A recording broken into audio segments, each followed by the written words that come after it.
카일 아이들먼 작가는 미국 켄터키 주 루이빌에 있는 사우스 이스트 크리스천 교회의 교육 목사이며 강연을 통해 적극적인 신앙 교육을 시도 및 진행하고 있습니다. 요즘은 선데이 크리스천이라는 말이 있을 정도로 일요일에만 교회에 다니는 사람들이 적지 않습니다. 물론 요즘 같은 시대에는 일요일에 교회를 다니는 것만으로도 다른 사람들이 보기에는 대단해 보일 수도 있으나 어찌 보면 그만큼 타성에 젖어 있는 부분이 있습니다. 저자는 아래와 같은 회복하지 못하는 무기력에 젖은 삶의 예를 듭니다.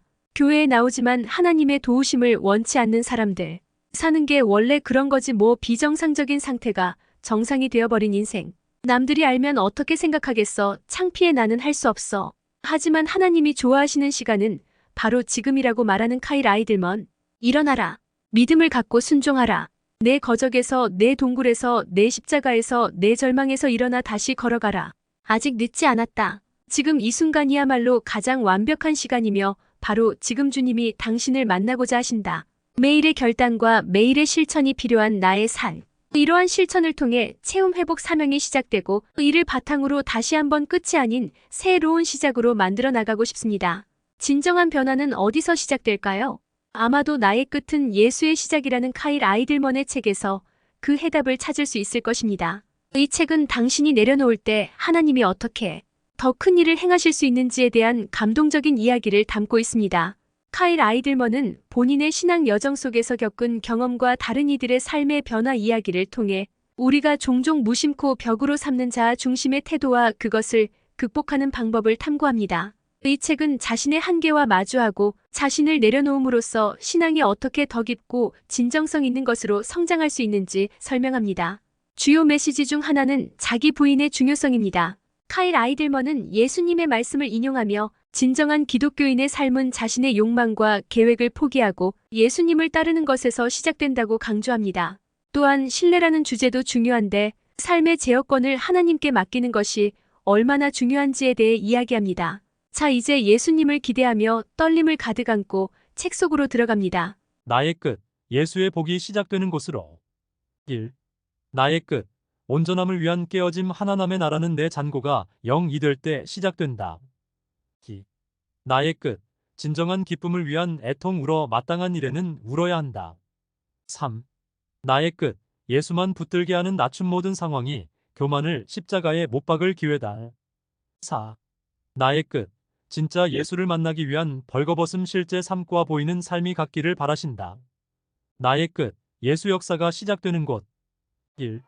나의 비움, 채움의 시작. 텅 빈 마음에 성령이 역사하신다. 2. 나의 항복, 회복의 시작. 무기력에 젖은 삶을 두드리신다. 3. 나의 실패, 사명의 시작. 경험의 무덤에서 비전의 숨을 마시라. 4. 나의 가시, 능력의 시작. 예수만 의지하라. 예수가 일하신다. 깨어져야 한다. 애통해야 한다. 낮아져야 한다. 진정성이 있어야 한다. 비워야 한다. 무력해져야 한다. 탈락해야 한다. 약해져야 한다. 어쩌면 예배 시간에 한 번쯤, 아니 수시로 우리 성도들이 말씀을 통해 듣고 성경을 읽으며 각자의 가슴에 나름 새기고 있을 것이다.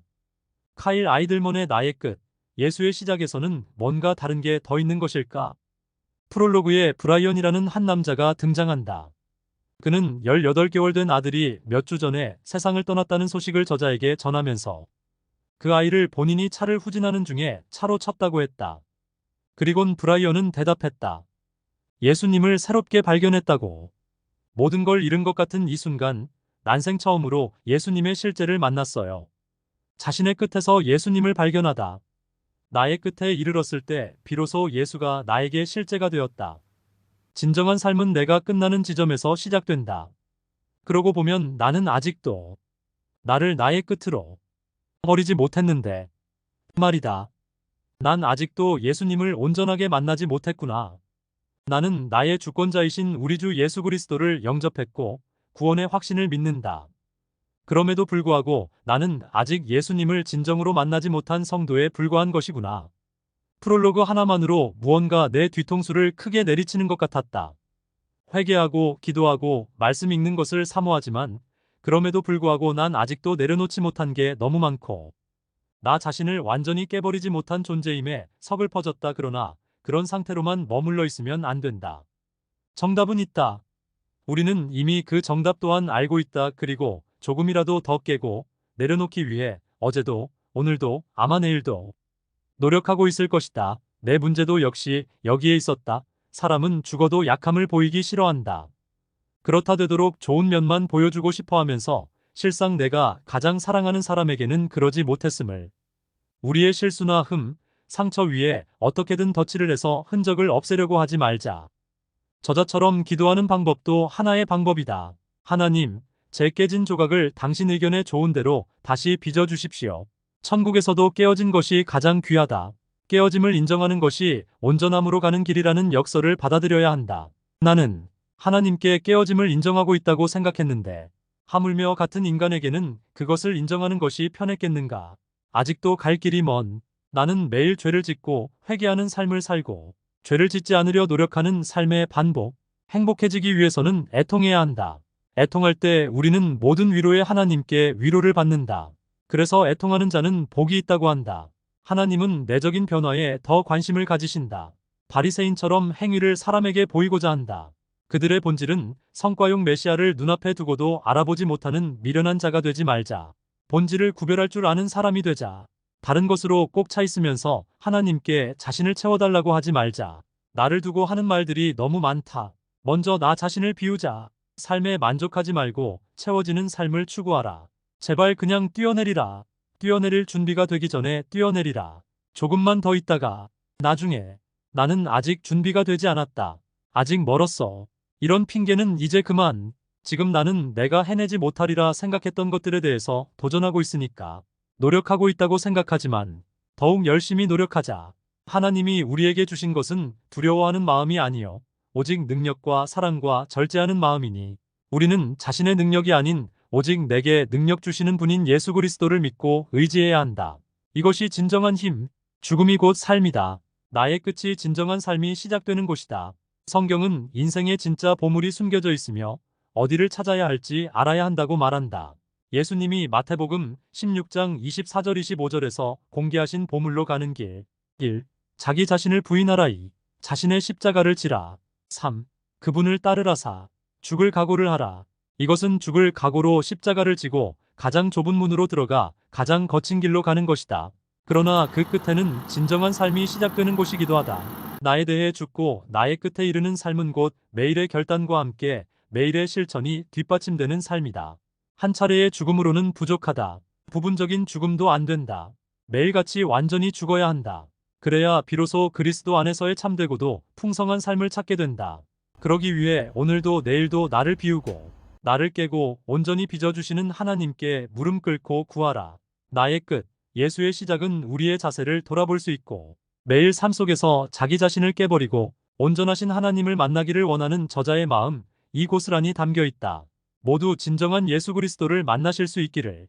이제 이 책의 서평입니다. 이 책에 담긴 각 인물의 변화된 삶에서 우리는 무엇을 배울 수 있는지에 대한 시사점입니다. 일상적인 결정에서부터 인생을 좌우하는 큰 결정에 이르기까지 하나님 앞에 자신을 겸손히 내려놓는 것의 힘을 깨닫게 됩니다. 그것은 우리가 직면한 시련과 고난 속에서도 흔들리지 않는 평안과 기쁨을 찾는 길임을 이 책을 통해 배울 수 있습니다. 나의 끝은 어디일까? 돌아온 탕자와 같이 죄된 밑바닥의 삶일까? 나를 완전히 비워낸 성화된 상태를 말할까? 진정한 크리스찬은 누구에게나 내가 온전히 부정되는 순간이 있을 것이다. 내 자신의 모습이 완전히 깨어진 존재라는 사실을 깨닫는 순간, 그런 나를 보며 이웃을 보며 온전히 애통했던 순간, 자신의 잘남을 한껏 뽐내다. 어느 순간 그런 내 자신이 한없이 작았음을 느끼는 순간, 바리새인과 같이 남들에게 나의 좋은 모습만 보이거나 그렇게 흉내내는 내 모습이 한없이 비참하게 느껴질 때, 내가 이런 존재라는 사실을 온전히 깨닫는 순간, 바로 그 순간이 내 자신에게는 한없이 부끄러운 순간이고 수치스러운 순간이겠지만 역설적이게도 그 순간이 예수님의 복이 시작되는 순간이자 이제는 내가 아닌 그분이 역사하시는 순간이기도 하다. 그렇다. 나는 그런 존재일지 모른다. 하지만 그런 나를 통해 역사하시는 그분은 크고 위대하시다. 그분이 나의 죄를 온전히 씻으셨고 나를 회복하셨고 이런 나를 사용하실 것이다. 구독, 좋아요는 사랑입니다.